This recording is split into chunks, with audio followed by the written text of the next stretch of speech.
PMC Wagner, NMDPR, dan Angkatan Bersenjata Rusia bergandengan menghancurkan posisi tembak Angkatan Bersenjata Ukraina di Bakhmut. Rekamannya ramai beredar di Telegram pada Jumat 30 September 2022. Tampak pasukan Rusia melepaskan serangan rudal tepat ke arah gedung yang diduga menjadi posisi tembak Ukraina.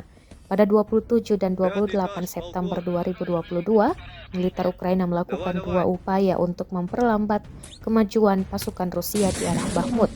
Rusia mengklaim brigade terpisah ke-93 dari Angkatan Bersenjata Ukraina menderita kerugian yang signifikan di Bakhmut. Selama 3 hari terakhir, brigade tersebut telah kehilangan setidaknya 40 orang. Menjelang malam tanggal 28 September, Rusia mengklaim OTRK Iskander-K menghancurkan markas lapangan brigade dan hanggar dengan radar kontra baterai Amerika.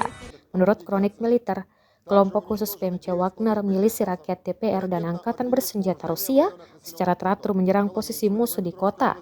Titik tembak Angkatan Bersenjata Ukraina yang terletak di gedung apartemen dihancurkan dari sistem anti-tank Fagot dan Konkurus.